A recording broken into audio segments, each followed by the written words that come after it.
Job. Job 1. There was once a man in the land of Uz, whose name was Job. That man was blameless and upright, one who feared God, and turned away from evil. There were born to him 7 sons and 3 daughters. He had 7,000 sheep, 3,000 camels, 500 yoke of oxen, 500 donkeys, and very many servants, so that this man was the greatest of all the people of the East. His sons used to go and hold feasts in one another's houses in turn, and they would send and invite their 3 sisters to eat and drink with them. And when the feast days had run their course, Job would send and sanctify them, and he would rise early in the morning and offer burnt offerings according to the number of them all. For Job said, "It may be that my children have sinned and cursed God in their hearts." This is what Job always did. One day the heavenly beings came to present themselves before the Lord, and Satan also came among them. The Lord said to Satan, "Where have you come from?" Satan answered the Lord, "From going to and fro on the earth, and from walking up and down on it." The Lord said to Satan, "Have you considered my servant Job? There is no one like him on the earth, a blameless and upright man who fears God and turns away from evil." Then Satan answered the Lord, "Does Job fear God for nothing? Have you not put a fence around him and his house and all that he has on every side? You have blessed the work of his hands, and his possessions have increased in the land. But stretch out your hand now and touch all that he has, and he will curse you to your face." The Lord said to Satan, "Very well, all that he has is in your power. Only do not stretch out your hand against him." So Satan went out from the presence of the Lord. One day, when his sons and daughters were eating and drinking wine in the eldest brother's house, a messenger came to Job and said, "The oxen were plowing, and the donkeys were feeding beside them, and the Sabaeans fell on them and carried them off, and killed the servants with the edge of the sword. I alone have escaped to tell you." While he was still speaking, another came and said, "The fire of God fell from heaven and burned up the sheep and the servants and consumed them. I alone have escaped to tell you." While he was still speaking, another came and said, "The Chaldeans formed 3 columns, made a raid on the camels and carried them off, and killed the servants with the edge of the sword. I alone have escaped to tell you." While he was still speaking, another came and said, "Your sons and daughters were eating and drinking wine in their eldest brother's house, and suddenly a great wind came across the desert, struck the 4 corners of the house, and it fell on the young people, and they are dead. I alone have escaped to tell you." Then Job arose, tore his robe, shaved his head, and fell on the ground and worshipped. He said, "Naked I came from my mother's womb, and naked shall I return there. The Lord gave, and the Lord has taken away. Blessed be the name of the Lord." In all this, Job did not sin or charge God with wrongdoing. Job 2. One day the heavenly beings came to present themselves before the Lord, and Satan also came among them to present himself before the Lord. The Lord said to Satan, "Where have you come from?" Satan answered the Lord, "From going to and fro on the earth, and from walking up and down on it." The Lord said to Satan, "Have you considered my servant Job? There is no one like him on the earth, a blameless and upright man who fears God and turns away from evil. He still persists in his integrity, although you incited me against him to destroy him for no reason." Then Satan answered the Lord, "Skin for skin. All that people have, they will give to save their lives. But stretch out your hand now and touch his bone and his flesh, and he will curse you to your face." The Lord said to Satan, "Very well, he is in your power. Only spare his life." So Satan went out from the presence of the Lord and inflicted loathsome sores on Job, from the sole of his foot to the crown of his head. Job took a potsherd with which to scrape himself and sat among the ashes. Then his wife said to him, "Do you still persist in your integrity? Curse God and die."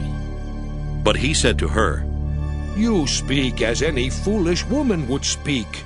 Shall we receive the good at the hand of God and not receive the bad?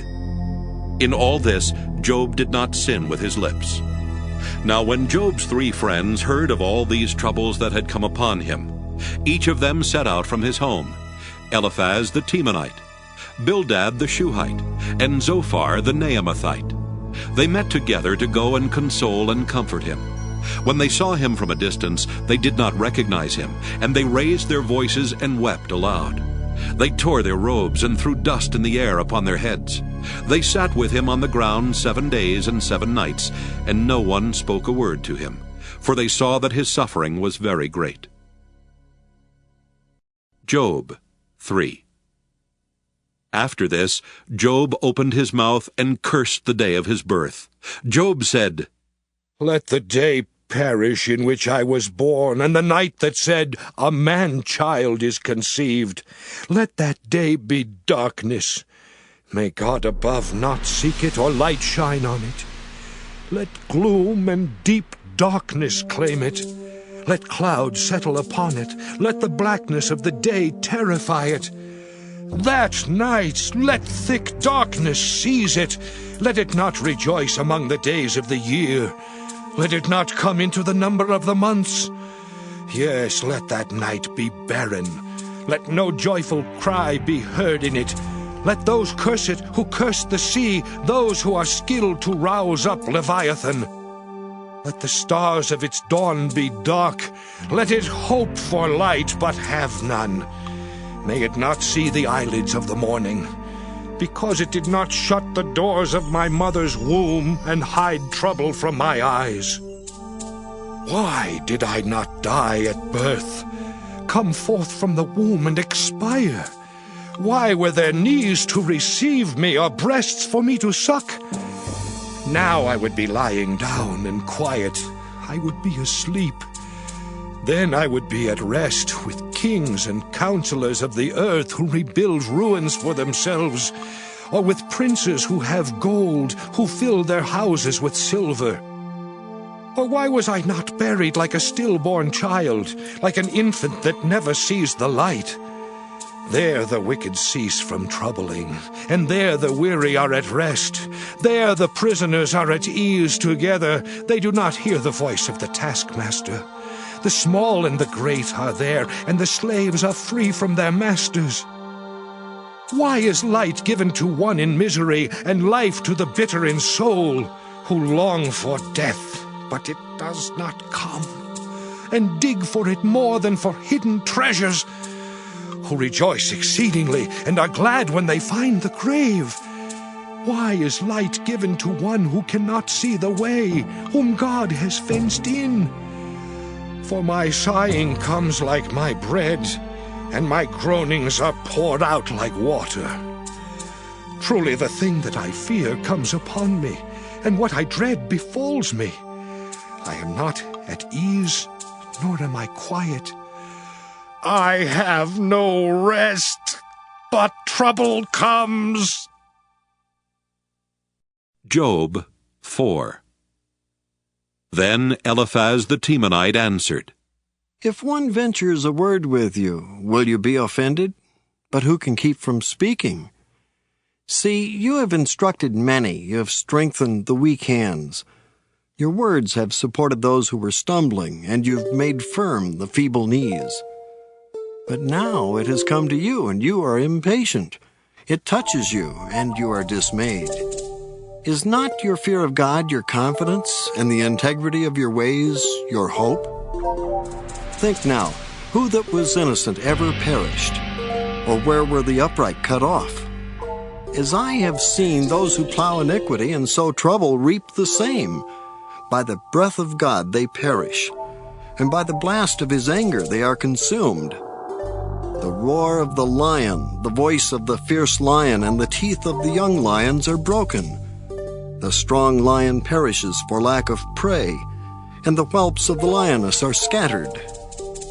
Now a word came stealing to me. My ear received the whisper of it. Amid thoughts from visions of the night, when deep sleep falls on mortals, dread came upon me, and trembling which made all my bones shake. A spirit glided past my face. The hair of my flesh bristled. It stood still, but I could not discern its appearance. A form was before my eyes. There was silence. Then I heard a voice. Can mortals be righteous before God? Can human beings be pure before their Maker? Even in his servants he puts no trust, and his angels he charges with error. How much more those who live in houses of clay, whose foundation is in the dust, who are crushed like a moth. Between morning and evening they are destroyed. They perish forever without any regarding it. Their tent cord is plucked up within them, and they die devoid of wisdom. Job 5. Call now. Is there anyone who will answer you? To which of the holy ones will you turn? Surely vexation kills the fool, and jealousy slays the simple. I have seen fools taking root, but suddenly I cursed their dwelling. Their children are far from safety. They are crushed in the gate, and there is no one to deliver them. The hungry eat their harvest, and they take it even out of the thorns, and the thirsty pant after their wealth. For misery does not come from the earth, nor does trouble sprout from the ground. But human beings are born to trouble just as sparks fly upward. As for me, I would seek God, and to God I would commit my cause. He does great things and unsearchable, marvelous things without number. He gives rain on the earth and sends waters on the fields. He sets on high those who are lowly, and those who mourn are lifted to safety. He frustrates the devices of the crafty, so that their hands achieve no success. He takes the wise in their own craftiness, and the schemes of the wily are brought to a quick end. They meet with darkness in the daytime, and grope at noonday, as in the night. But he saves the needy from the sword of their mouth, from the hand of the mighty. So the poor have hope, and injustice shuts its mouth. How happy is the one whom God reproves. Therefore, do not despise the discipline of the Almighty, for he wounds, but he binds up. He strikes, but his hands heal. He will deliver you from 6 troubles. In 7 no harm shall touch you. In famine he will redeem you from death, and in war from the power of the sword. You shall be hidden from the scourge of the tongue, and shall not fear destruction when it comes. At destruction and famine you shall laugh, and shall not fear the wild animals of the earth. For you shall be in league with the stones of the field, and the wild animals shall be at peace with you. You shall know that your tent is safe. You shall inspect your fold and miss nothing. You shall know that your descendants will be many, and your offspring like the grass of the earth. You shall come to your grave in ripe old age, as a shock of grain comes up to the threshing floor in its season. See, we have searched this out. It is true. Hear and know it for yourself. Job 6. Then Job answered, Oh, that my vexation were weighed, and all my calamity laid in the balances. For then it would be heavier than the sand of the sea. Therefore my words have been rash. For the arrows of the Almighty are in me. My spirit drinks their poison. The terrors of God are arrayed against me. Does the wild ass bray over its grass, or the ox low over its fodder? Can that which is tasteless be eaten without salt? Or is there any flavor in the juice of mallows? My appetite refuses to touch them. They are like food that is loathsome to me. Oh, that I might have my request, and that God would grant my desire, that it would please God to crush me, that he would let loose his hand and cut me off. This would be my consolation. I would even exult in unrelenting pain, for I have not denied the words of the Holy One. What is my strength that I should wait? And what is my end that I should be patient? Is my strength the strength of stones, or is my flesh bronze? In truth, I have no help in me, and any resource is driven from me. Those who withhold kindness from a friend forsake the fear of the Almighty. My companions are treacherous like a torrent bed, like freshets that pass away, that run dark with ice, turbid with melting snow. In time of heat they disappear. When it is hot, they vanish from their place. The caravans turn aside from their course. They go up into the waste and perish. The caravans of Tema look, the travelers of Sheba hope. They are disappointed because they were confident. They come there and are confounded. Such you have now become to me. You see my calamity and are afraid. Have I said, make me a gift? Or from your wealth offer a bribe for me? Or save me from an opponent's hand? Or ransom me from the hand of oppressors? Teach me, and I will be silent. Make me understand how I have gone wrong. How forceful are honest words! But your reproof, what does it reprove? Do you think that you can reprove words as if the speech of the desperate were wind? You would even cast lots over the orphan, and bargain over your friend. But now, be pleased to look at me, for I will not lie to your face.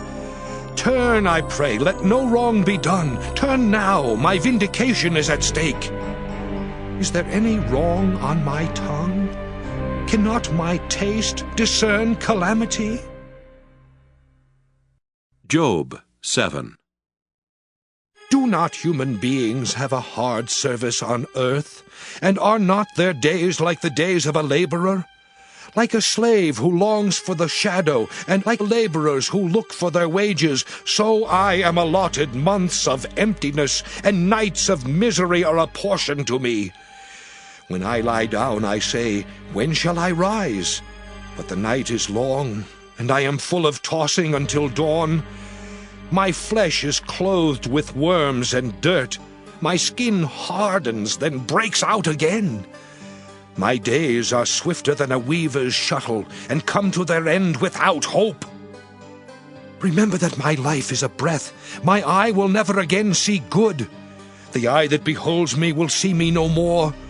While your eyes are upon me, I shall be gone. As the cloud fades and vanishes, so those who go down to Sheol do not come up.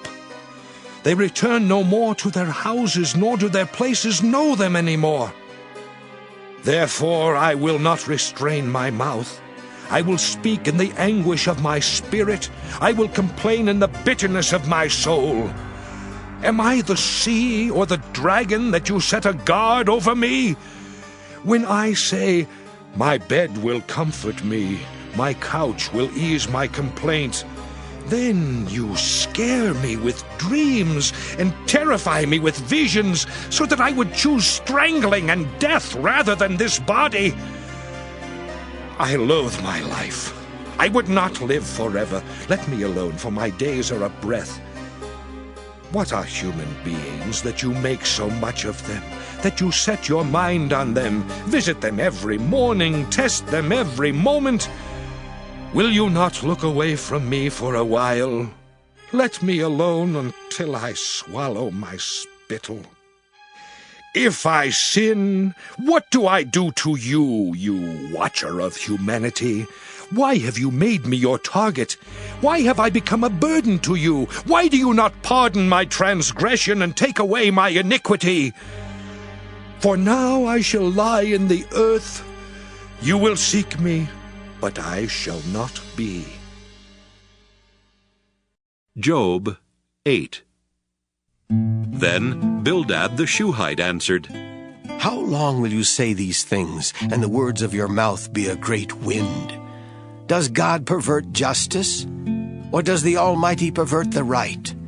If your children sinned against him, he delivered them into the power of their transgression. If you will seek God and make supplication to the Almighty, if you are pure and upright, surely then he will rouse himself for you and restore to you your rightful place.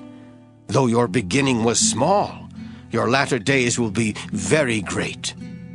For inquire now of bygone generations, and consider what their ancestors have found. For we are but of yesterday, and we know nothing, for our days on earth are but a shadow. Will they not teach you and tell you and utter words out of their understanding? Can papyrus grow where there is no marsh? Can reeds flourish where there is no water? While yet in flower and not cut down, they wither before any other plant. Such are the paths of all who forget God. The hope of the godless shall perish. Their confidence is gossamer, a spider's house their trust. If one leans against its house, it will not stand. If one lays hold of it, it will not endure. The wicked thrive before the sun, and their shoots spread over the garden. Their roots twine around the stone heap. They live among the rocks. If they are destroyed from their place, then it will deny them, saying, I have never seen you. See, these are their happy ways, and out of the earth still others will spring. See, God will not reject a blameless person, nor take the hand of evildoers. He will yet fill your mouth with laughter, and your lips with shouts of joy. Those who hate you will be clothed with shame, and the tent of the wicked will be no more. Job 9. Then Job answered, Indeed, I know that this is so. But how can a mortal be just before God? If one wished to contend with him, one could not answer him once in 1,000. He is wise in heart and mighty in strength. Who has resisted him and succeeded? He who removes mountains, and they do not know it when he overturns them in his anger. Who shakes the earth out of its place, and its pillars tremble? Who commands the sun, and it does not rise? Who seals up the stars? Who alone stretched out the heavens and trampled the waves of the sea? Who made the Bear and Orion, the Pleiades and the chambers of the south? Who does great things beyond understanding, and marvelous things without number? Look, he passes by me, and I do not see him. He moves on, but I do not perceive him. He snatches away. Who can stop him? Who will say to him, What are you doing? God will not turn back his anger. The helpers of Rahab bowed beneath him. How then can I answer him, choosing my words with him? Though I am innocent, I cannot answer him. I must appeal for mercy to my accuser. If I summoned him and he answered me, I do not believe that he would listen to my voice. For he crushes me with a tempest and multiplies my wounds without cause. He will not let me get my breath, but fills me with bitterness. If it is a contest of strength, he is the strong one. If it is a matter of justice, who can summon him? Though I am innocent, my own mouth would condemn me. Though I am blameless, he would prove me perverse. I am blameless. I do not know myself. I loathe my life. It is all one. Therefore I say, he destroys both the blameless and the wicked. When disaster brings sudden death, he mocks at the calamity of the innocent. The earth is given into the hand of the wicked. He covers the eyes of its judges. If it is not he, who then is it? My days are swifter than a runner. They flee away. They see no good. They go by like skiffs of reed, like an eagle swooping on the prey. If I say, I will forget my complaint, I will put off my sad countenance and be of good cheer, I become afraid of all my suffering, for I know you will not hold me innocent. I shall be condemned. Why then do I labor in vain? If I wash myself with soap, and cleanse my hands with lye, yet you will plunge me into filth, and my own clothes will abhor me. For he is not a mortal as I am, that I might answer him, that we should come to trial together. There is no umpire between us, who might lay his hand on us both.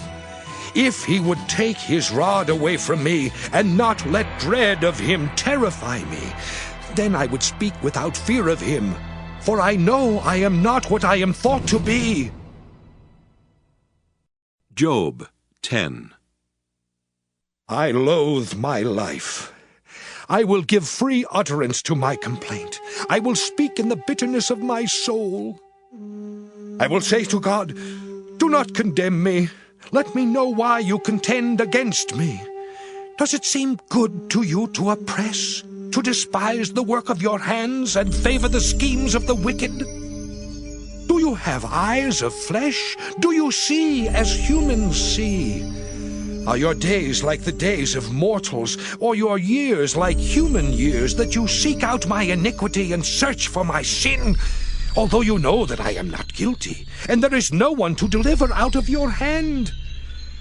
Your hands fashioned and made me, and now you turn and destroy me. Remember that you fashioned me like clay, and will you turn me to dust again? Did you not pour me out like milk, and curdle me like cheese? You clothed me with skin and flesh, and knit me together with bones and sinews. You have granted me life and steadfast love, and your care has preserved my spirit. Yet these things you hid in your heart. I know that this was your purpose. If I sin, you watch me, and do not acquit me of my iniquity. If I am wicked, woe to me. If I am righteous, I cannot lift up my head, for I am filled with disgrace, and look upon my affliction. Bold as a lion you hunt me, you repeat your exploits against me, you renew your witnesses against me, and increase your vexation toward me. You bring fresh troops against me. Why did you bring me forth from the womb? Would that I had died before any eye had seen me, and were as though I had not been carried from the womb to the grave. Are not the days of my life few? Let me alone, that I may find a little comfort before I go, never to return, to the land of gloom and deep darkness, the land of gloom and chaos, where light is like darkness. Job 11.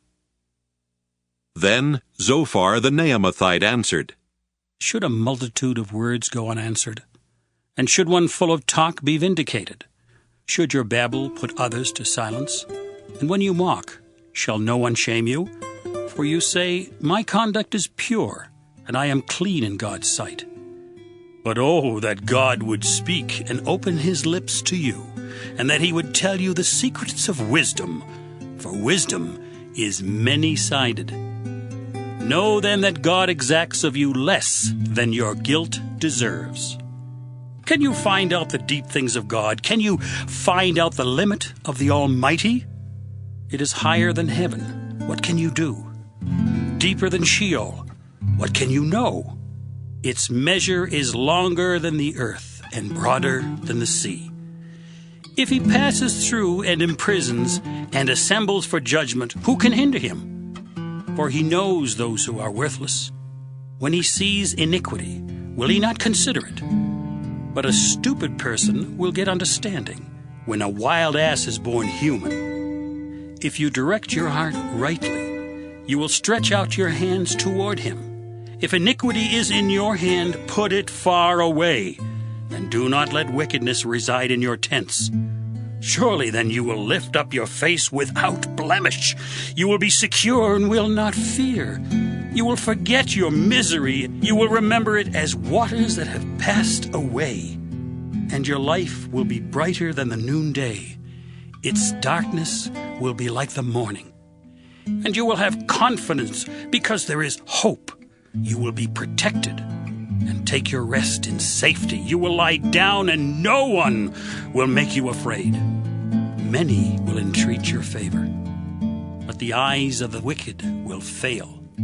All way of escape will be lost to them, and their hope is to breathe their last.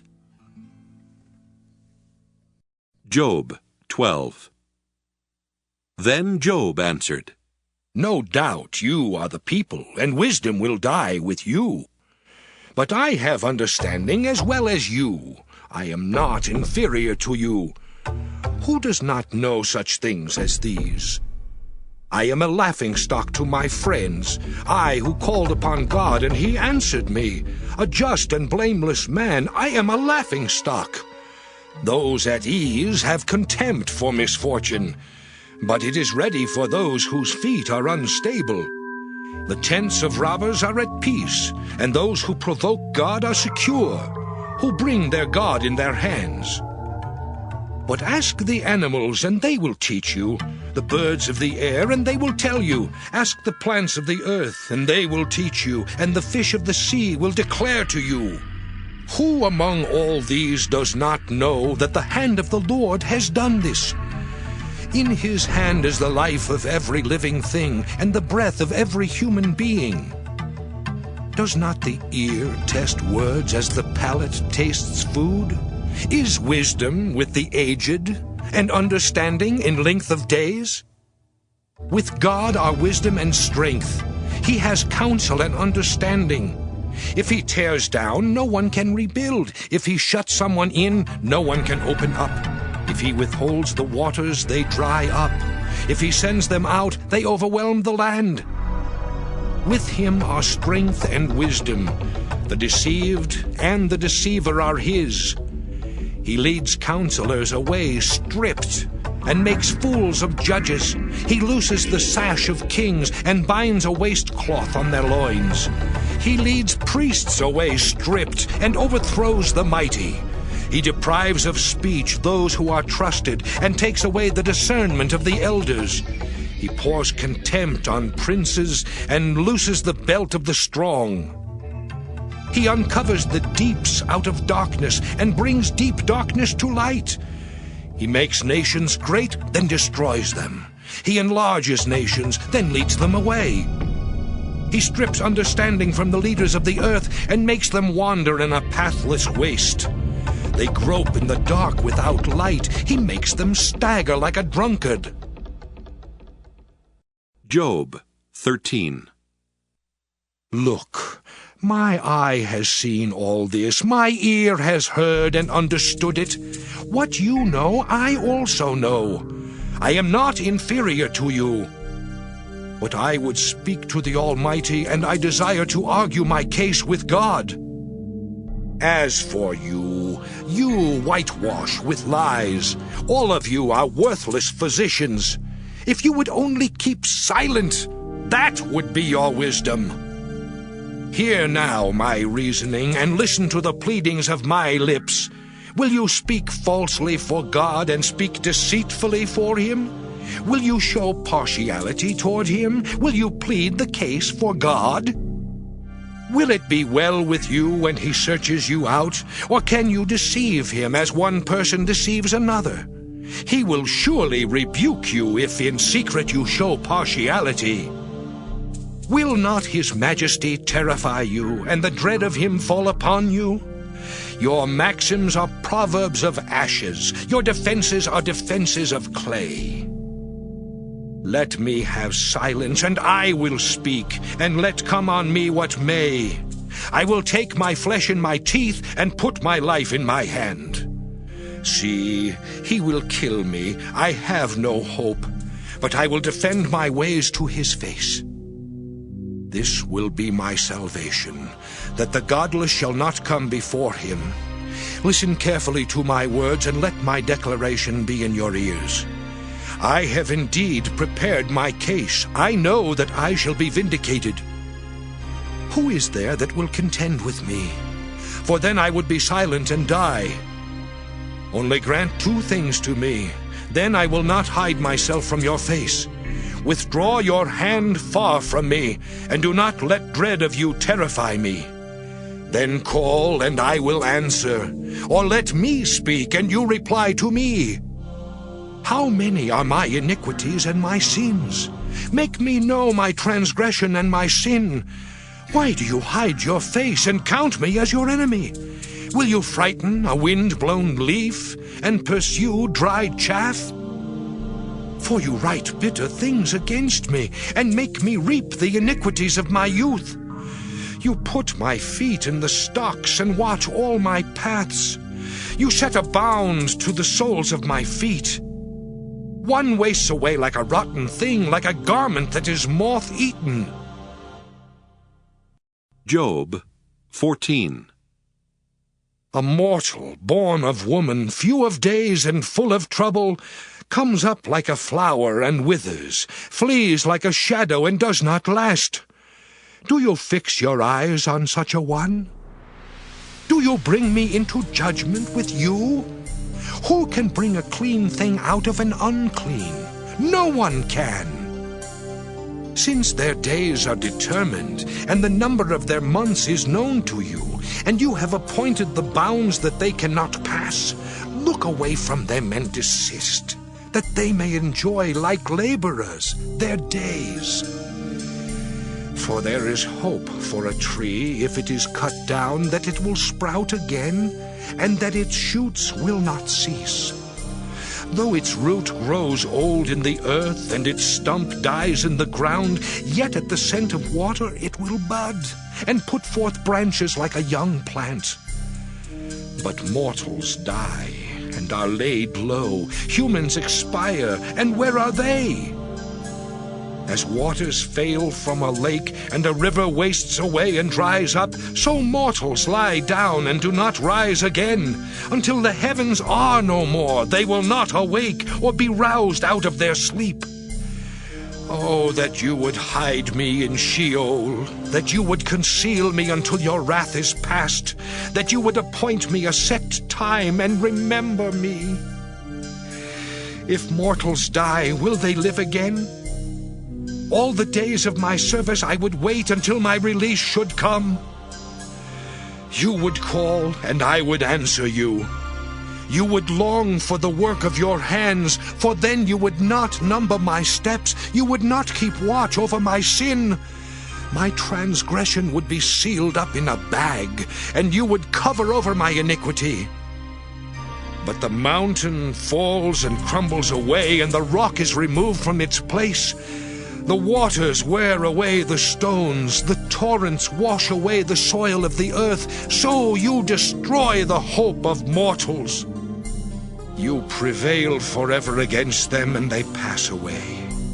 You change their countenance and send them away.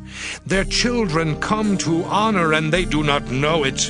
They are brought low, and it goes unnoticed. They feel only the pain of their own bodies, and mourn only for themselves. Job 15. Then Eliphaz the Temanite answered, Should the wise answer with windy knowledge, and fill themselves with the east wind? Should they argue in unprofitable talk, or in words with which they can do no good?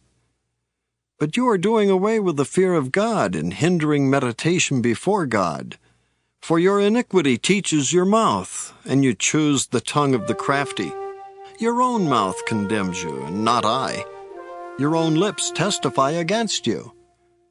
Are you the firstborn of the human race? Were you brought forth before the hills? Have you listened in the counsel of God? And do you limit wisdom to yourself?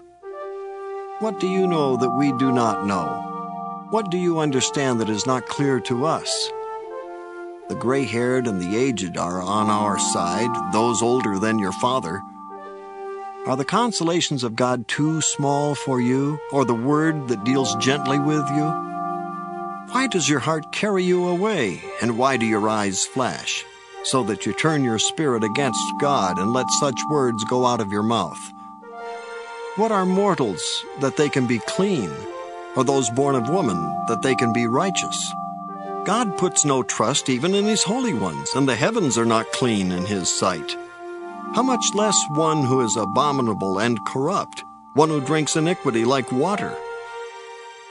I will show you, listen to me, what I have seen I will declare, what sages have told and their ancestors have not hidden, to whom alone the land was given, and no stranger passed among them. The wicked writhe in pain all their days, through all the years that are laid up for the ruthless. Terrifying sounds are in their ears. In prosperity the destroyer will come upon them. They despair of returning from darkness, and they are destined for the sword. They wander abroad for bread, saying, "Where is it?" They know that a day of darkness is ready at hand. Distress and anguish terrify them.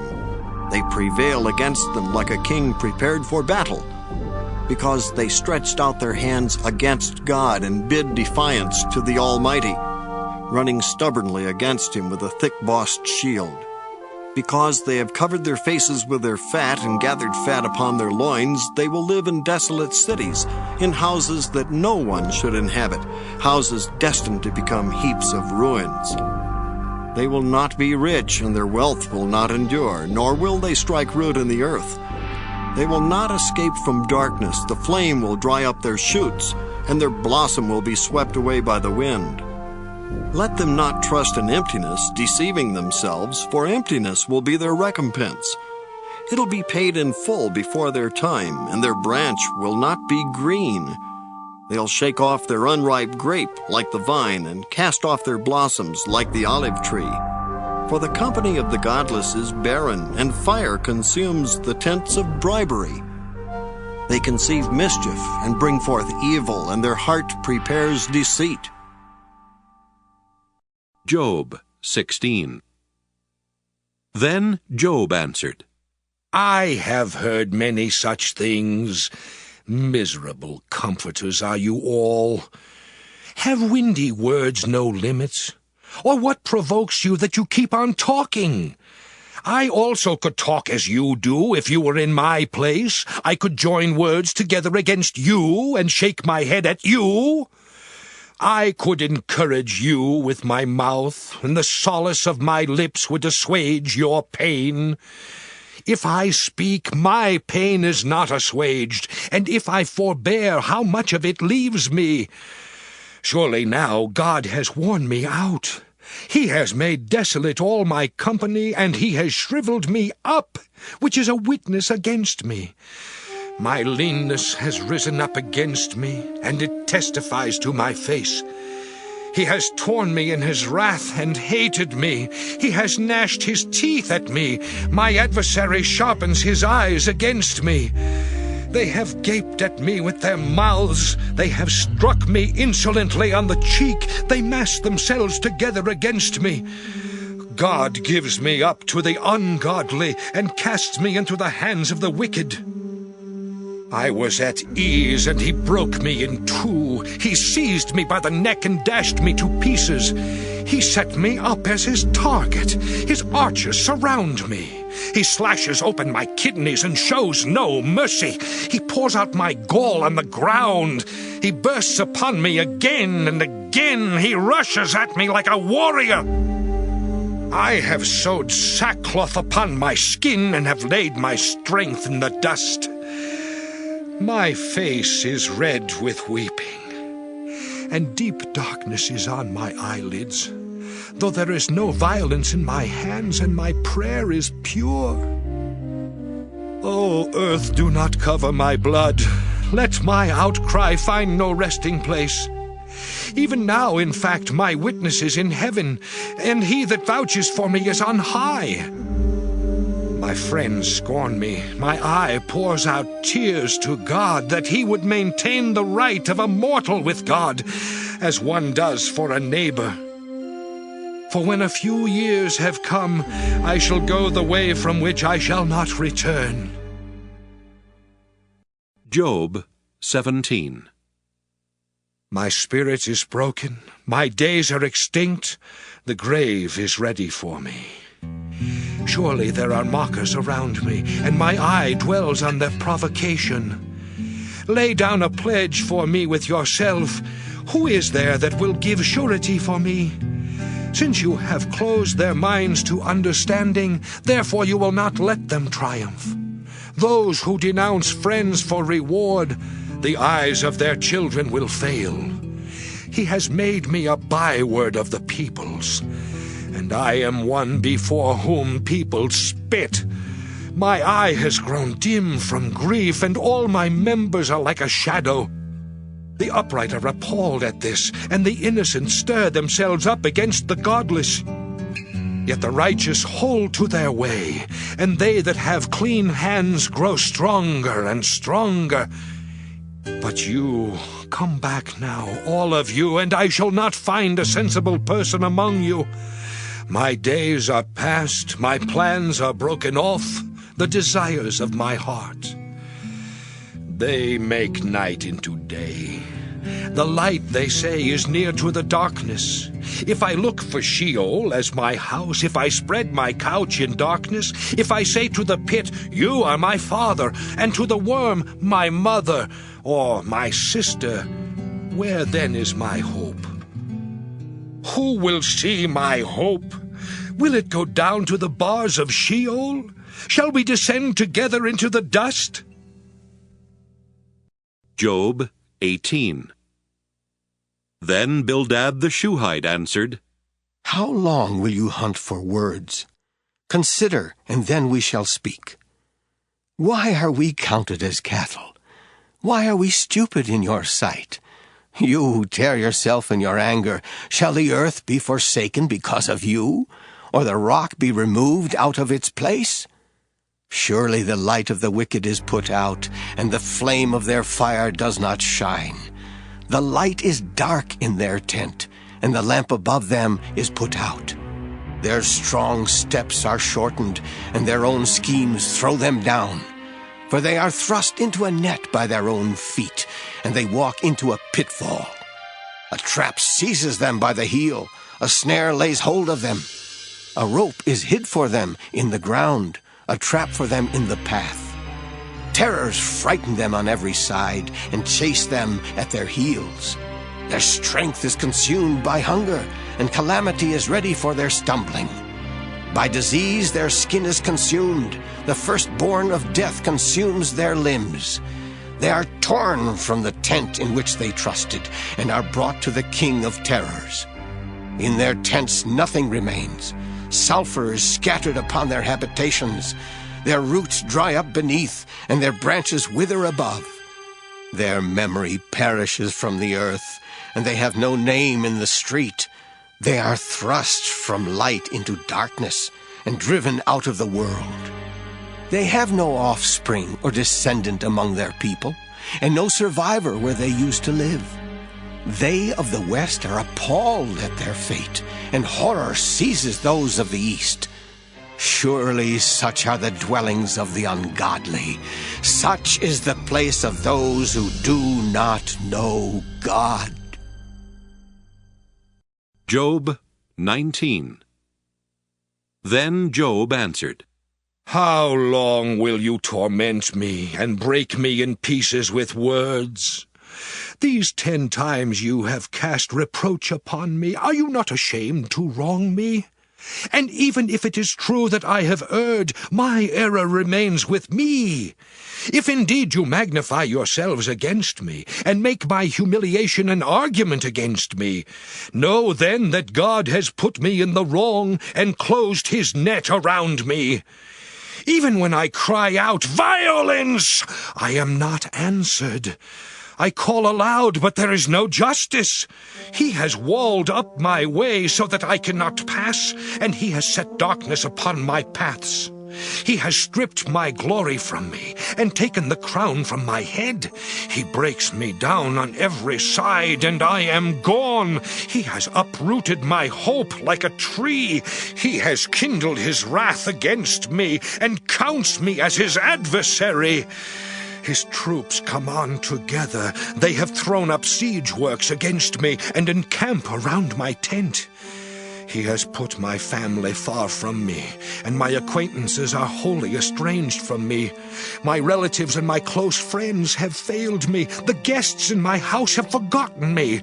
My serving girls count me as a stranger. I have become an alien in their eyes. I call to my servant, but he gives me no answer. I must myself plead with him. My breath is repulsive to my wife. I am loathsome to my own family. Even young children despise me. When I rise, they talk against me. All my intimate friends abhor me, and those whom I loved have turned against me. My bones cling to my skin and to my flesh, and I have escaped by the skin of my teeth. Have pity on me, all you my friends, for the hand of God has touched me. Why do you, like God, pursue me, never satisfied with my flesh?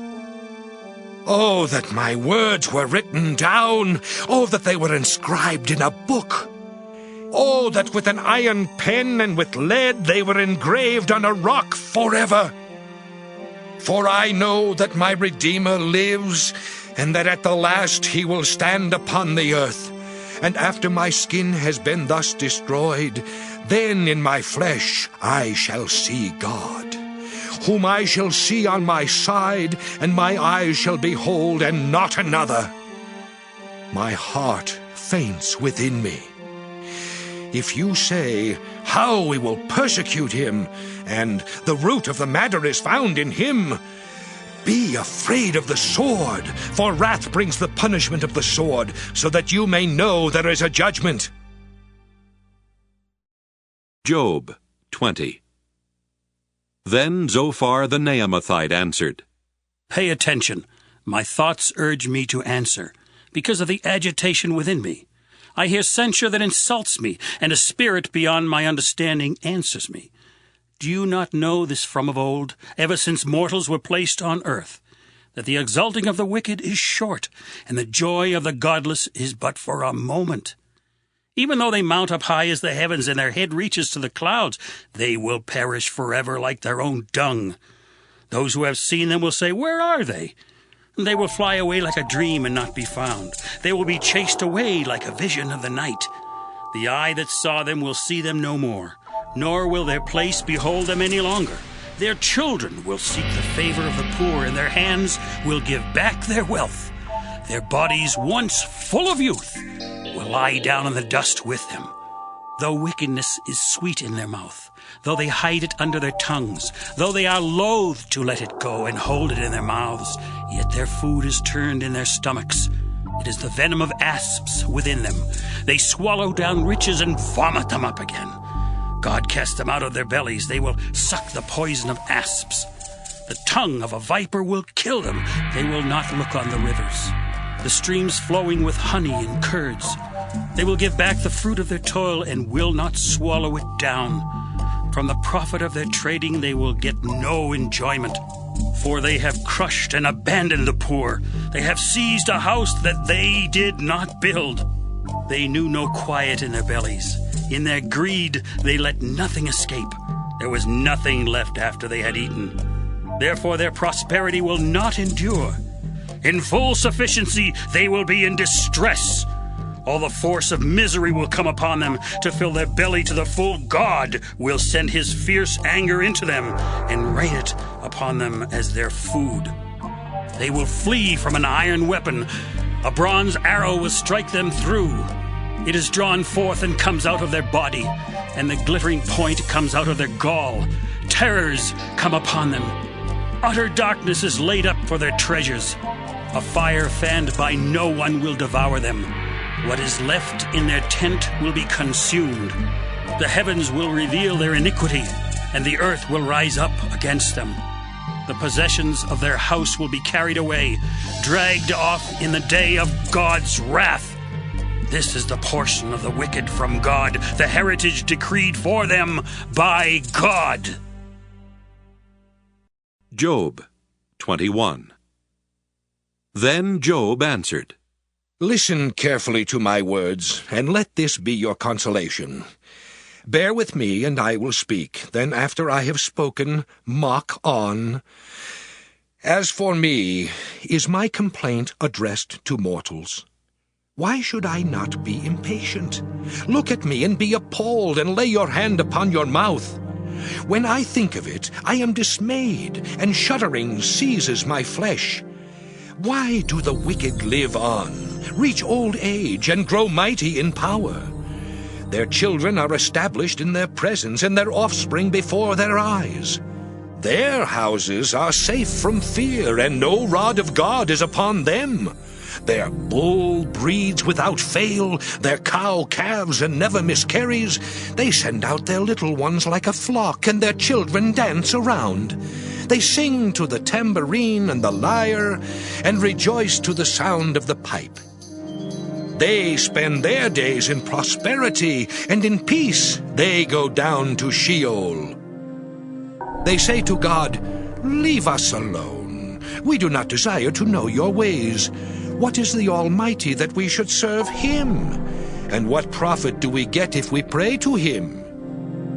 Is not their prosperity indeed their own achievement? The plans of the wicked are repugnant to me. How often is the lamp of the wicked put out? How often does calamity come upon them? How often does God distribute pains in his anger? How often are they like straw before the wind, and like chaff that the storm carries away?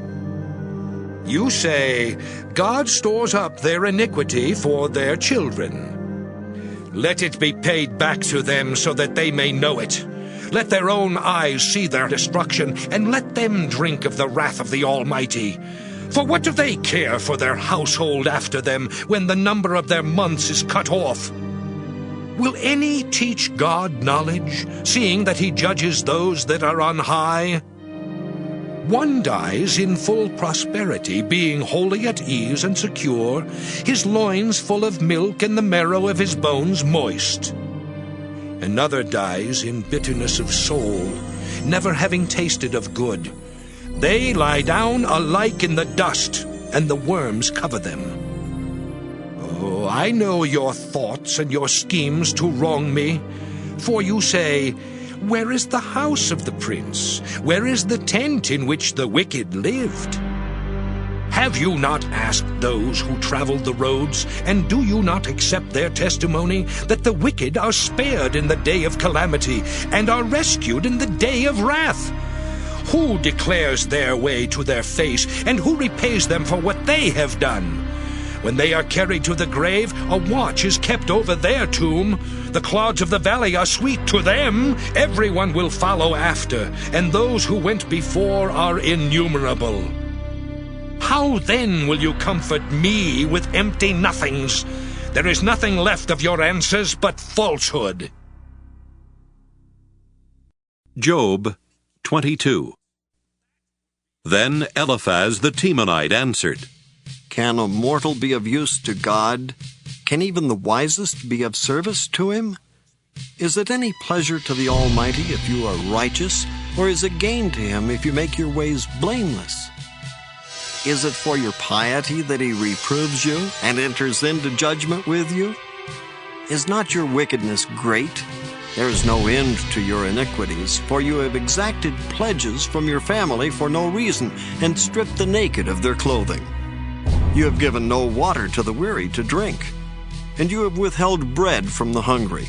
The powerful possess the land, and the favored live in it. You have sent widows away empty-handed, and the arms of the orphans you have crushed. Therefore snares are around you, and sudden terror overwhelms you. Or darkness so that you cannot see, a flood of water covers you. Is not God high in the heavens? See the highest stars, how lofty they are? Therefore you say, what does God know? Can he judge through the deep darkness? Thick clouds enwrap him so that he does not see, and he walks on the dome of heaven. Will you keep to the old way that the wicked have trod? They were snatched away before their time. Their foundation was washed away by a flood. They said to God, leave us alone. And what can the Almighty do to us? Yet he filled their houses with good things, but the plans of the wicked are repugnant to me. The righteous see it and are glad. The innocent laugh them to scorn, saying, Surely our adversaries are cut off, and what they left, the fire has consumed. Agree with God and be at peace. In this way, good will come to you. Receive instruction from His mouth and lay up His words in your heart. If you return to the Almighty, you will be restored. If you remove unrighteousness from your tents, if you treat gold like dust, and gold of Ophir like the stones of the torrent bed, and if the Almighty is your gold and your precious silver, then you will delight yourself in the Almighty and lift up your face to God. You will pray to Him, and He will hear you, and you will pay your vows. You will decide on a matter, and it will be established for you, and light will shine on your ways. When others are humiliated, you say it is pride, for He saves the humble. He will deliver even those who are guilty. They will escape because of the cleanness of your hands. Job 23. Then Job answered, Today also my complaint is bitter. His hand is heavy despite my groaning. Oh, that I knew where I might find Him, that I might come even to His dwelling.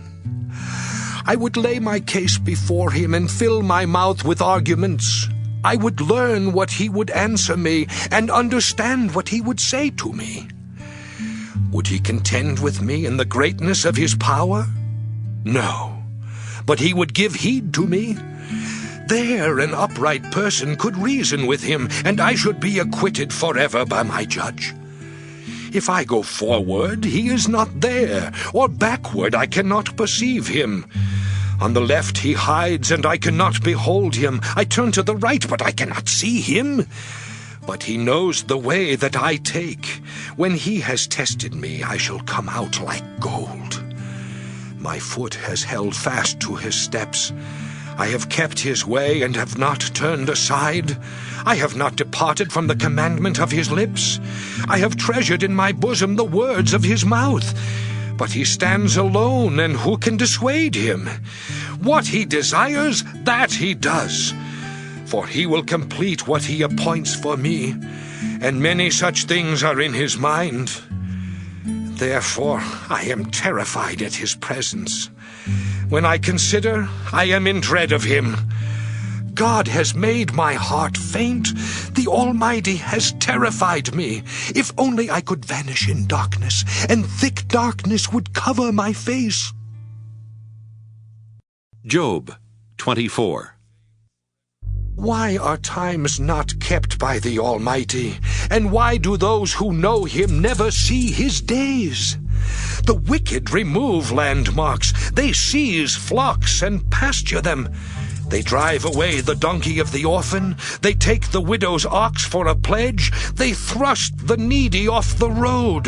The poor of the earth all hide themselves. Like wild asses in the desert, they go out to their toil, scavenging in the wasteland food for their young. They reap in a field not their own, and they glean in the vineyard of the wicked. They lie all night naked without clothing, and have no covering in the cold. They are wet with the rain of the mountains, and cling to the rock for want of shelter. There are those who snatch the orphan child from the breast, and take as a pledge the infant of the poor. They go about naked without clothing. Though hungry, they carry the sheaves. Between their terraces they press out oil. They tread the wine presses, but suffer thirst. From the city the dying groan, and the throat of the wounded cries for help, yet God pays no attention to their prayer. There are those who rebel against the light, who are not acquainted with its ways, and do not stay in its paths. The murderer rises at dusk to kill the poor and needy, and in the night is like a thief. The eye of the adulterer also waits for the twilight, saying, "No eye will see me." And he disguises his face. In the dark they dig through houses. By day they shut themselves up. They do not know the light. For deep darkness is morning to all of them, for they are friends with the terrors of deep darkness. Swift are they on the face of the waters. Their portion in the land is cursed. No treader turns toward their vineyards. Drought and heat snatch away the snow waters. So does Sheol those who have sinned. The womb forgets them, the worm finds them sweet. They are no longer remembered, so wickedness is broken like a tree. They harm the childless woman and do no good to the widow. Yet God prolongs the life of the mighty by his power. They rise up when they despair of life. He gives them security, and they are supported. His eyes are upon their ways. They are exalted a little while, and then are gone. They wither and fade like the mallow. They are cut off like the heads of grain. If it is not so, who will prove me a liar, and show that there is nothing in what I say? Job 25. Then Bildad the Shuhite answered, Dominion and fear are with God. He makes peace in his high heaven. Is there any number to his armies? Upon whom does his light not arise? How then can a mortal be righteous before God? How can one born of woman be pure? If even the moon is not bright, and the stars are not pure in his sight, how much less a mortal who is a maggot, and a human being who is a worm? Job 26. Then Job answered, How you have helped one who has no power! How you have assisted the arm that has no strength! How you have counseled one who has no wisdom, and given much good advice! With whose help have you uttered words, and whose spirit has come forth from you? The shades below tremble, the waters and their inhabitants. Sheol is naked before God, and Abaddon has no covering. He stretches out Zaphon over the void, and hangs the earth upon nothing.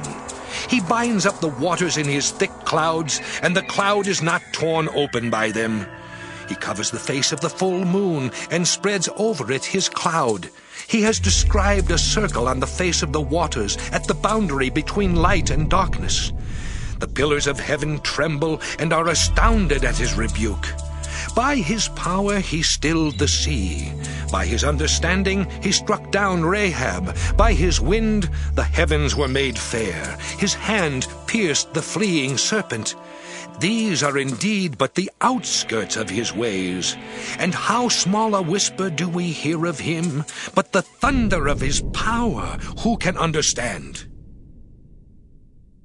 Job 27.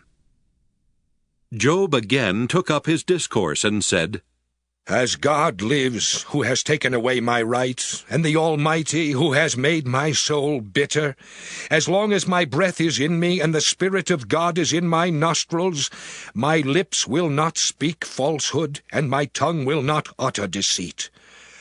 Far be it from me to say that you are right. Until I die, I will not put away my integrity from me. I hold fast my righteousness, and will not let it go. My heart does not reproach me for any of my days. May my enemy be like the wicked, and may my opponent be like the unrighteous. For what is the hope of the godless when God cuts them off, when God takes away their lives? Will God hear their cry when trouble comes upon them? Will they take delight in the Almighty? Will they call upon God at all times? I will teach you concerning the hand of God, that which is with the Almighty I will not conceal. All of you have seen it yourselves. Why then have you become altogether vain? This is the portion of the wicked with God, and the heritage that oppressors receive from the Almighty. If their children are multiplied, it is for the sword, and their offspring have not enough to eat. Those who survive them the pestilence buries, and their widows make no lamentation. Though they heap up silver like dust, and pile up clothing like clay, they may pile it up, but the just will wear it, and the innocent will divide the silver. They build their houses like nests, like booths made by sentinels of the vineyard. They go to bed with wealth, but will do so no more. They open their eyes, and it is gone. Terrors overtake them like a flood. In the night a whirlwind carries them off. The east wind lifts them up, and they are gone. It sweeps them out of their place. It hurls at them without pity. They flee from its power in headlong flight. It claps its hands at them and hisses at them from its place. Job 28. Surely there is a mine for silver and a place for gold to be refined. Iron is taken out of the earth, and copper is smelted from ore. Miners put an end to darkness, and search out to the farthest bound the ore in gloom and deep darkness. They open shafts in a valley away from human habitation. They are forgotten by travelers. They sway suspended, remote from people. As for the earth, out of it comes bread, but underneath it is turned up as by fire. Its stones are the place of sapphires, and its dust contains gold. That path no bird of prey knows, and the falcon's eye has not seen it.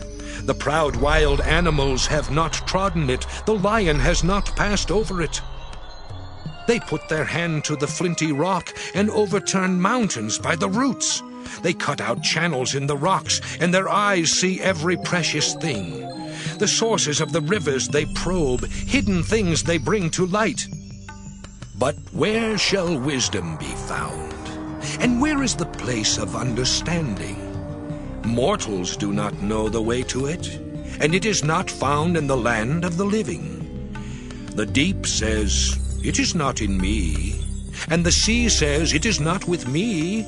It cannot be gotten for gold, and silver cannot be weighed out as its price. It cannot be valued in the gold of Ophir, in precious onyx or sapphire. Gold and glass cannot equal it, nor can it be exchanged for jewels of fine gold. No mention shall be made of coral or of crystal. The price of wisdom is above pearls. The chrysolite of Ethiopia cannot compare with it, nor can it be valued in pure gold. Where, then, does wisdom come from? And where is the place of understanding? It is hidden from the eyes of all living, and concealed from the birds of the air. Abaddon and Death say, "We have heard a rumor of it with our ears." God understands the way to it, and he knows its place, for he looks to the ends of the earth and sees everything under the heavens. When he gave to the wind its weight, and apportioned out the waters by measure, when he made a decree for the rain, and a way for the thunderbolt, then he saw it and declared it. He established it and searched it out. And he said to humankind, "Truly the fear of the Lord, that is wisdom, and to depart from evil is understanding." Job 29.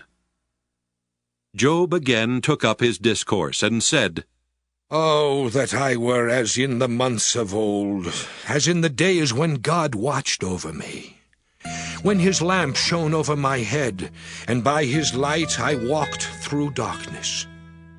When I was in my prime, when the friendship of God was upon my tent, when the Almighty was still with me, when my children were around me, when my steps were washed with milk, and the rock poured out for me streams of oil. When I went out to the gate of the city, when I took my seat in the square, the young men saw me and withdrew, and the aged rose up and stood. The nobles refrained from talking, and laid their hands on their mouths. The voices of princes were hushed, and their tongues stuck to the roof of their mouths. When the ear heard, it commended me, and when the eye saw, it approved. Because I delivered the poor who cried, and the orphan who had no helper. The blessing of the wretched came upon me, and I caused the widow's heart to sing for joy. I put on righteousness, and it clothed me. My justice was like a robe and a turban. I was eyes to the blind and feet to the lame. I was a father to the needy, and I championed the cause of the stranger. I broke the fangs of the unrighteous, and made them drop their prey from their teeth. Then I thought, I shall die in my nest, and I shall multiply my days like the phoenix. My roots spread out to the waters, with the dew all night on my branches. My glory was fresh with me, and my bow ever new in my hand. They listened to me, and waited, and kept silence for my counsel. After I spoke, they did not speak again, and my word dropped upon them like dew. They waited for me as for the rain. They opened their mouths as for the spring rain. I smiled on them when they had no confidence, and the light of my countenance they did not extinguish. I chose their way and sat as chief, and I lived like a king among his troops, like one who comforts mourners. Job 30. But now they make sport of me, those who are younger than I, whose fathers I would have disdained to set with the dogs of my flock. What could I gain from the strength of their hands? All their vigor is gone. Through want and hard hunger they gnaw the dry and desolate ground. They pick mallow and the leaves of bushes, and to warm themselves the roots of broom. They are driven out from society. People shout after them as after a thief. In the gullies of wadis they must live, in holes in the ground and in the rocks. Among the bushes they bray, under the nettles they huddle together, a senseless, disreputable brood. They have been whipped out of the land. And now they mock me in song. I am a byword to them. They abhor me. They keep aloof from me. They do not hesitate to spit at the sight of me. Because God has loosed my bowstring and humbled me, they have cast off restraint in my presence. On my right hand the rabble rise up. They send me sprawling and build roads for my ruin. They break up my path. They promote my calamity. No one restrains them. As through a wide breach they come, amid the crash they roll on. Terrors are turned upon me, my honor is pursued as by the wind, and my prosperity has passed away like a cloud. And now my soul is poured out within me. Days of affliction have taken hold of me. The night racks my bones, and the pain that gnaws me takes no rest. With violence he seizes my garment. He grasps me by the collar of my tunic. He has cast me into the mire, and I have become like dust and ashes. I cry to you, and you do not answer me. I stand, and you merely look at me. You have turned cruel to me. With the might of your hand you persecute me. You lift me up on the wind, you make me ride on it, and you toss me about in the roar of the storm. I know that you will bring me to death, and to the house appointed for all living. Surely one does not turn against the needy when in disaster they cry for help. Did I not weep for those whose day was hard? Was not my soul grieved for the poor? But when I looked for good, evil came, and when I waited for light, darkness came. My inward parts are in turmoil and are never still. Days of affliction come to meet me. I go about in sunless gloom. I stand up in the assembly and cry for help. I am a brother of jackals and a companion of ostriches. My skin turns black and falls from me, and my bones burn with heat. My lyre is turned to mourning, and my pipe to the voice of those who weep. Job 31. I have made a covenant with my eyes.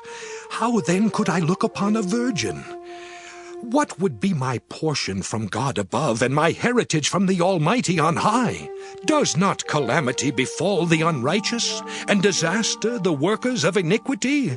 Does he not see my ways, and number all my steps? If I have walked with falsehood, and my foot has hurried to deceit, let me be weighed in a just balance, and let God know my integrity. If my step has turned aside from the way, and my heart has followed my eyes, and if any spot has clung to my hands, then let me sow, and another eat, and let what grows for me be rooted out. If my heart has been enticed by a woman, and I have lain in wait at my neighbor's door, then let my wife grind for another, and let other men kneel over her. For that would be a heinous crime. That would be a criminal offense. For that would be a fire consuming down to Abaddon, and it would burn to the root all my harvest. If I have rejected the cause of my male or female slaves when they brought a complaint against me, what then shall I do when God rises up? When he makes inquiry, what shall I answer him? Did not he who made me in the womb make them? And did not one fashion us in the womb? If I have withheld anything that the poor desired, or have caused the eyes of the widow to fail, or have eaten my morsel alone, and the orphan has not eaten from it, for from my youth I reared the orphan like a father, and from my mother's womb I guided the widow.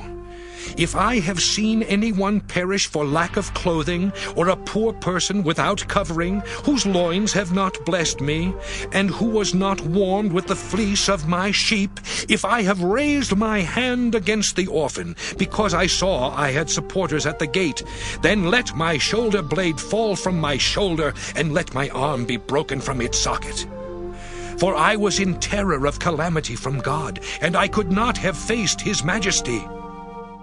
If I have made gold my trust, or called fine gold my confidence, if I have rejoiced because my wealth was great, or because my hand had gotten much, if I have looked at the sun when it shone, or the moon moving in splendor, and my heart has been secretly enticed, and my mouth has kissed my hand, this also would be iniquity to be punished by the judges, for I should have been false to God above. If I have rejoiced at the ruin of those who hated me, or exulted when evil overtook them, I have not let my mouth sin by asking for their lives with a curse. If those of my tent ever said, "Oh, that we might be sated with his flesh," the stranger has not lodged in the street. I have opened my doors to the traveler. If I have concealed my transgressions, as others do, by hiding my iniquity in my bosom, because I stood in great fear of the multitude, and the contempt of families terrified me, so that I kept silence and did not go out of doors, oh, that I had one to hear me. Here is my signature. Let the Almighty answer me. Oh, that I had the indictment written by my adversary. Surely I would carry it on my shoulder.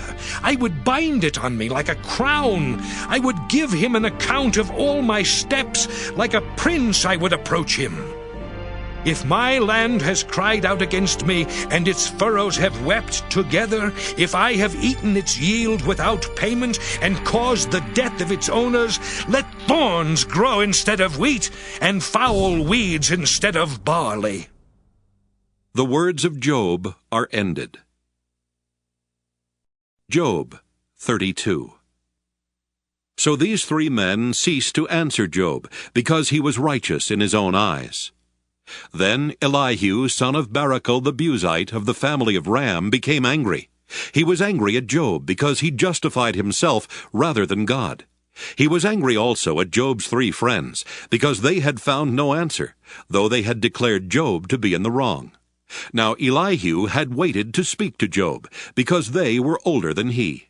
But when Elihu saw that there was no answer in the mouths of these 3 men, he became angry.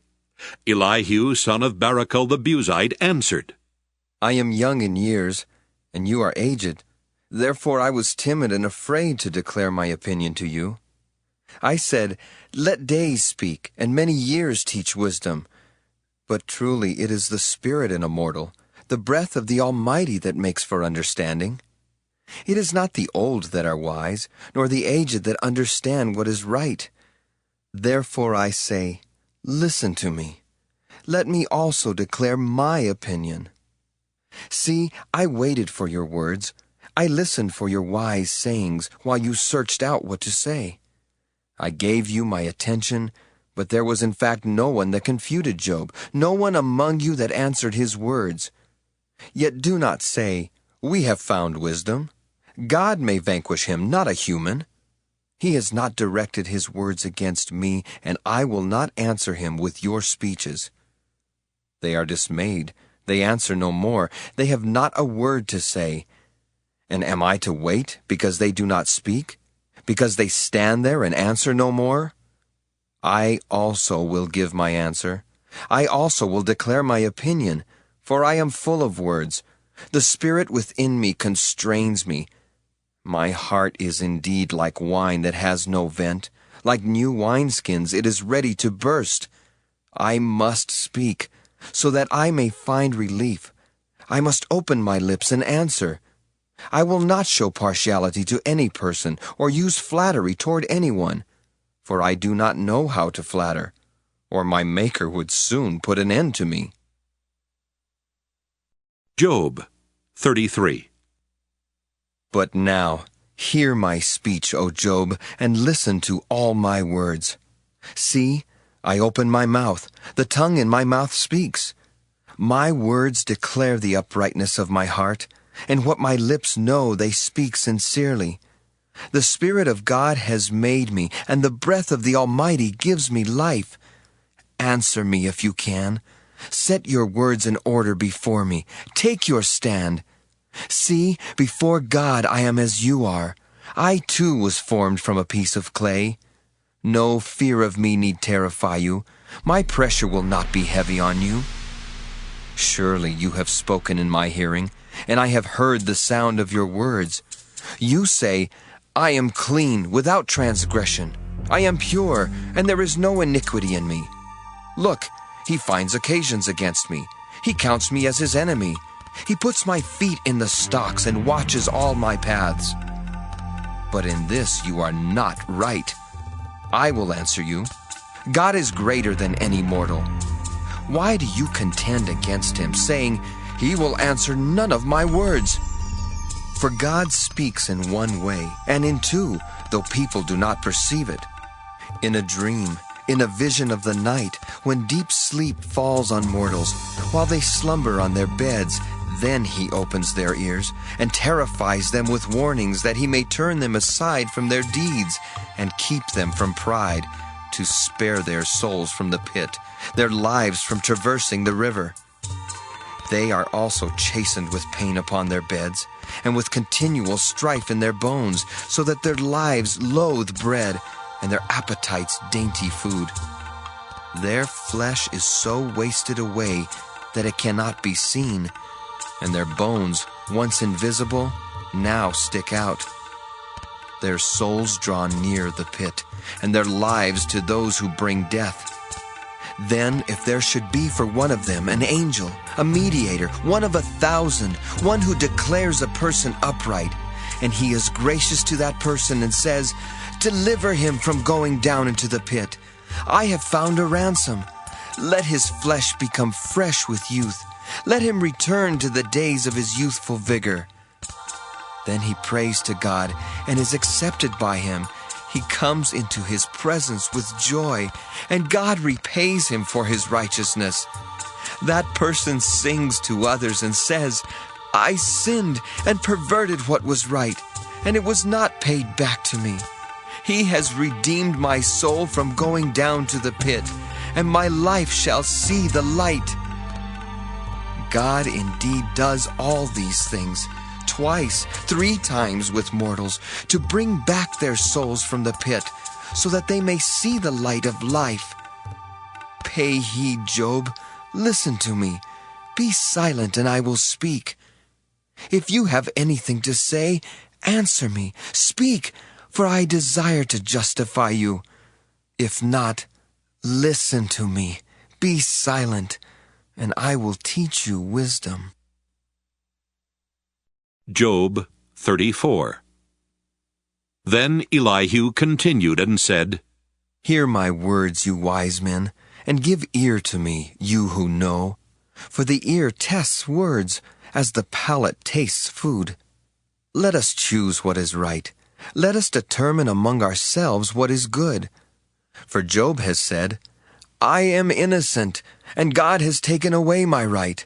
In spite of being right, I am counted a liar. My wound is incurable, though I am without transgression. Who is there like Job, who drinks up scoffing like water, who goes in company with evildoers and walks with the wicked?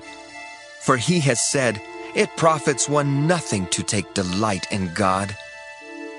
Therefore, hear me, you who have sense. Far be it from God that he should do wickedness, and from the Almighty that he should do wrong. For according to their deeds he will repay them, and according to their ways he will make it befall them. Of a truth, God will not do wickedly, and the Almighty will not pervert justice. Who gave him charge over the earth, and who laid on him the whole world? If he should take back his spirit to himself, and gather to himself his breath, all flesh would perish together, and all mortals return to dust. If you have understanding, hear this. Listen to what I say. Shall one who hates justice govern? Will you condemn one who is righteous and mighty, who says to a king, "You scoundrel," and to princes, "You wicked men," who shows no partiality to nobles, nor regards the rich more than the poor, for they are all the work of his hands? In a moment they die. At midnight the people are shaken and pass away, and the mighty are taken away by no human hand. For his eyes are upon the ways of mortals, and he sees all their steps. There is no gloom of deep darkness where evildoers may hide themselves. For he has not appointed a time for anyone to go before God in judgment. He shatters the mighty without investigation, and sets others in their place. Thus, knowing their works, he overturns them in the night, and they are crushed. He strikes them for their wickedness, while others look on, because they turned aside from following him, and had no regard for any of his ways, so that they caused the cry of the poor to come to him, and he heard the cry of the afflicted. When he is quiet, who can condemn? When he hides his face, who can behold him, whether it be a nation or an individual, so that the godless should not reign, or those who ensnare the people? For has anyone said to God, "I have endured punishment, I will not offend any more. Teach me what I do not see. If I have done iniquity, I will do it no more." Will he then pay back to suit you because you reject it? For you must choose, and not I. Therefore declare what you know. Those who have sense will say to me, and the wise who hear me will say, "Job speaks without knowledge. His words are without insight." Would that Job were tried to the limit, because his answers are those of the wicked. For he adds rebellion to his sin. He claps his hands among us, and multiplies his words against God. Job 35. Elihu continued and said, Do you think this to be just? You say, "I am in the right before God." If you ask, "What advantage have I? How am I better off than if I had sinned?" I will answer you and your friends with you. Look at the heavens and see. Observe the clouds, which are higher than you. If you have sinned, what do you accomplish against him? And if your transgressions are multiplied, what do you do to him? If you are righteous, what do you give to him? Or what does he receive from your hand? Your wickedness affects others like you, and your righteousness other human beings. Because of the multitude of oppressions, people cry out. They call for help because of the arm of the mighty. But no one says, "Where is God, my Maker, who gives strength in the night, who teaches us more than the animals of the earth, and makes us wiser than the birds of the air?" There they cry out, but he does not answer, because of the pride of evildoers. Surely God does not hear an empty cry, nor does the Almighty regard it. How much less when you say that you do not see him, that the case is before him, and you are waiting for him. And now, because his anger does not punish, and he does not greatly heed transgression, Job opens his mouth in empty talk. He multiplies words without knowledge. Job 36. Elihu continued and said, Bear with me a little, and I will show you, for I have yet something to say on God's behalf. I will bring my knowledge from far away, and ascribe righteousness to my Maker. For truly my words are not false.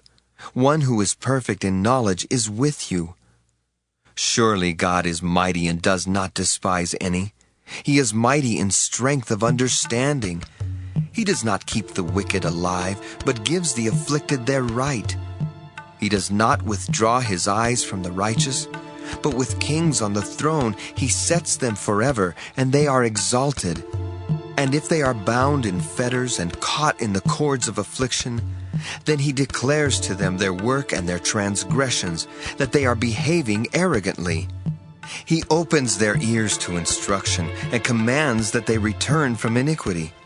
If they listen and serve him, they complete their days in prosperity, and their years in pleasantness. But if they do not listen, they shall perish by the sword, and die without knowledge. The godless in heart cherish anger. They do not cry for help when he binds them. They die in their youth, and their life ends in shame. He delivers the afflicted by their affliction, and opens their ear by adversity. He also allured you out of distress into a broad place where there was no constraint, and what was set on your table was full of fatness. But you are obsessed with the case of the wicked.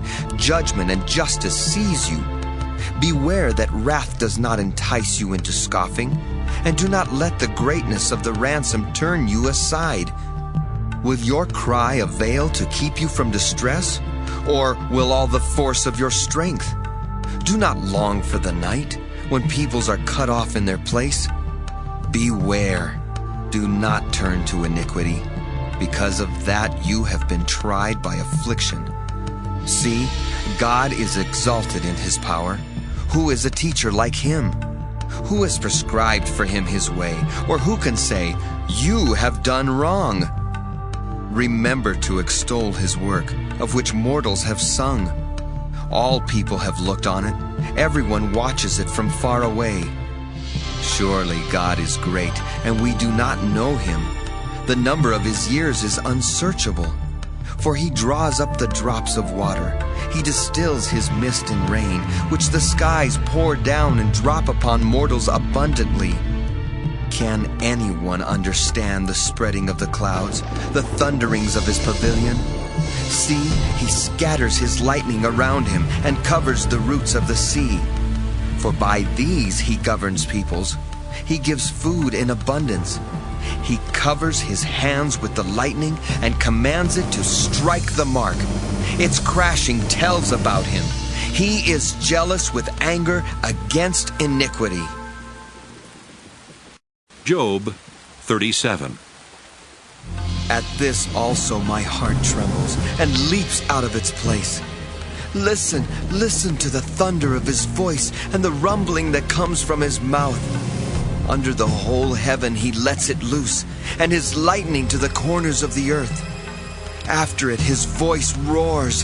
He thunders with his majestic voice, and he does not restrain the lightnings when his voice is heard. God thunders wondrously with his voice. He does great things that we cannot comprehend. For to the snow he says, fall on the earth. And the shower of rain, his heavy shower of rain, serves as a sign on everyone's hand, so that all whom he has made may know it. Then the animals go into their lairs and remain in their dens. From its chamber comes the whirlwind, and cold from the scattering winds. By the breath of God ice is given, and the broad waters are frozen fast. He loads the thick cloud with moisture. The clouds scatter his lightning. They turn round and round by his guidance, to accomplish all that he commands them on the face of the habitable world. Whether for correction or for his land, or for love, he causes it to happen. Hear this, O Job. Stop and consider the wondrous works of God. Do you know how God lays his command upon them and causes the lightning of his cloud to shine? Do you know the balancings of the clouds, the wondrous works of the one whose knowledge is perfect? You whose garments are hot when the earth is still because of the south wind? Can you, like him, spread out the skies hard as a molten mirror? Teach us what we shall say to him. We cannot draw up our case because of darkness. Should he be told that I want to speak? Did anyone ever wish to be swallowed up? Now, no one can look on the light when it is bright in the skies, when the wind has passed and cleared them. Out of the north comes golden splendor. Around God is awesome majesty. The Almighty, we cannot find him. He is great in power and justice, and abundant righteousness he will not violate. Therefore mortals fear him. He does not regard any who are wise in their own conceit. Job 38. Then the Lord answered Job out of the whirlwind. Who is this that darkens counsel by words without knowledge? Gird up your loins like a man. I will question you, and you shall declare to me. Where were you when I laid the foundation of the earth? Tell me if you have understanding. Who determined its measurements? Surely you know. Or who stretched the line upon it? On what were its bases sunk? Or who laid its cornerstone when the morning stars sang together and all the heavenly beings shouted for joy? Or who shut in the sea with doors when it burst out from the womb? When I made the clouds its garment, and thick darkness its swaddling band, and prescribed bounds for it, and set bars and doors, and said, Thus far shall you come, and no farther, and here shall your proud waves be stopped. Have you commanded the morning since your days began, and caused the dawn to know its place, so that it might take hold of the skirts of the earth, and the wicked be shaken out of it? It is changed like clay under the seal, and it is dyed like a garment. Light is withheld from the wicked, and their uplifted arm is broken. Have you entered into the springs of the sea, or walked in the recesses of the deep? Have the gates of death been revealed to you? Or have you seen the gates of deep darkness? Have you comprehended the expanse of the earth? Declare, if you know all this. Where is the way to the dwelling of light? And where is the place of darkness, that you may take it to its territory, and that you may discern the paths to its home? Surely you know, for you were born then, and the number of your days is great. Have you entered the storehouses of the snow? Or have you seen the storehouses of the hail, which I have reserved for the time of trouble, for the day of battle and war? What is the way to the place where the light is distributed, or where the east wind is scattered upon the earth? Who has cut a channel for the torrents of rain, and a way for the thunderbolt to bring rain on a land where no one lives, on the desert which is empty of human life, to satisfy the waste and desolate land, and to make the ground put forth grass? Has the rain a father? Or who has begotten the drops of dew? From whose womb did the ice come forth? And who has given birth to the hoarfrost of heaven? The waters become hard like stone, and the face of the deep is frozen. Can you bind the chains of the Pleiades, or loose the cords of Orion? Can you lead forth the Mazzaroth in their season? Or can you guide the bear with its children? Do you know the ordinances of the heavens? Can you establish their rule on the earth? Can you lift up your voice to the clouds so that a flood of waters may cover you? Can you send forth lightnings so that they may go and say to you, Here we are? Who has put wisdom in the inward parts, or given understanding to the mind? Who has the wisdom to number the clouds? Or who can tilt the water skins of the heavens when the dust runs into a mass and the clods cling together? Can you hunt the prey for the lion, or satisfy the appetite of the young lions when they crouch in their dens or lie in wait in their covert? Who provides for the raven its prey when its young ones cry to God and wander about for lack of food? Job 39. Do you know when the mountain goats give birth? Do you observe the calving of the deer? Can you number the months that they fulfill? And do you know the time when they give birth, when they crouch to give birth to their offspring and are delivered of their young? Their young ones become strong. They grow up in the open. They go forth and do not return to them. Who has let the wild ass go free? Who has loosed the bonds of the swift ass, to which I have given the steppe for its home, the salt land for its dwelling place? It scorns the tumult of the city. It does not hear the shouts of the driver. It ranges the mountains as its pasture, and it searches after every green thing. Is the wild ox willing to serve you? Will it spend the night at your crib? Can you tie it in the furrow with ropes, or will it harrow the valleys after you? Will you depend on it because its strength is great? And will you hand over your labor to it? Do you have faith in it that it will return and bring your grain to your threshing floor? The ostrich's wings flap wildly, though its pinions lack plumage. For it leaves its eggs to the earth and lets them be warmed on the ground, forgetting that a foot may crush them and that a wild animal may trample them. It deals cruelly with its young, as if they were not its own, though its labor should be in vain. Yet it has no fear, because God has made it forget wisdom and given it no share in understanding. When it spreads its plumes aloft, it laughs at the horse and its rider. Do you give the horse its might? Do you clothe its neck with mane? Do you make it leap like the locust? Its majestic snorting is terrible. It paws violently, exults mightily. It goes out to meet the weapons. It laughs at fear and is not dismayed. It does not turn back from the sword.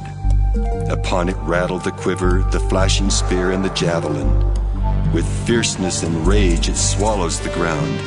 It cannot stand still at the sound of the trumpet. When the trumpet sounds, it says, "Aha!" From a distance it smells the battle, the thunder of the captains and the shouting. Is it by your wisdom that the hawk soars and spreads its wings toward the south?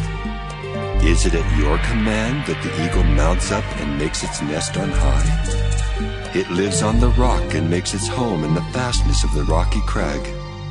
From there it spies the prey. Its eyes see it from far away. Its young ones suck up blood, and where the slain are, there it is. Job 40.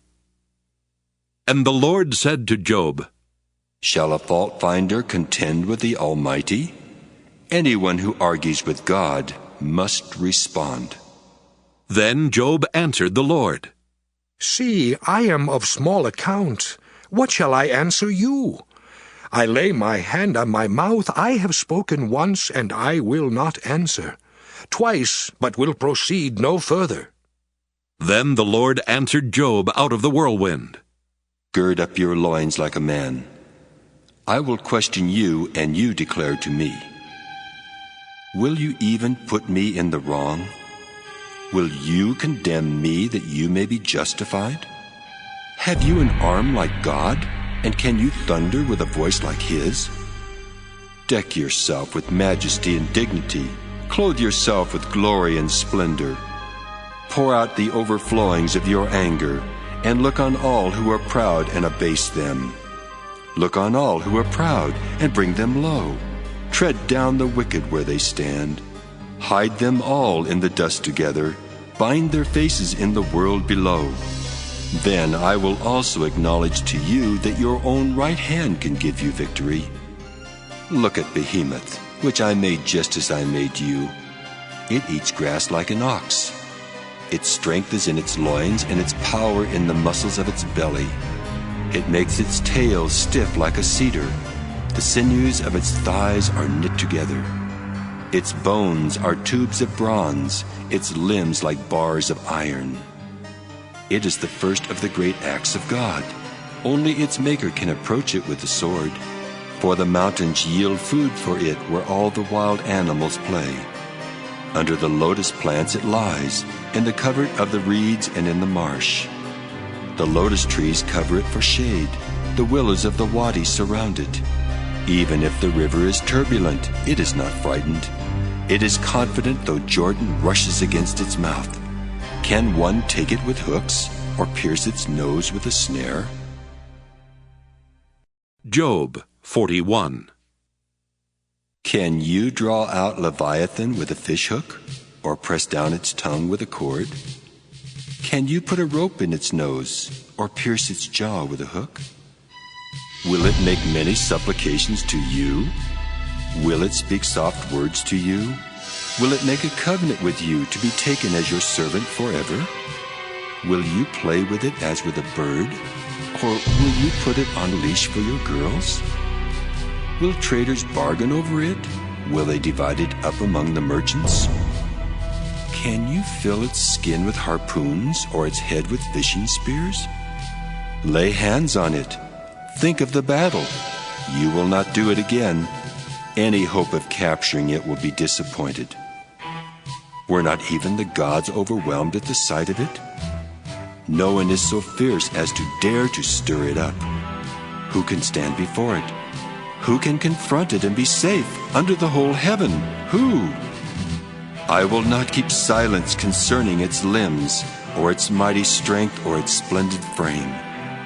Who can strip off its outer garment? Who can penetrate its double coat of mail? Who can open the doors of its face? There is terror all around its teeth.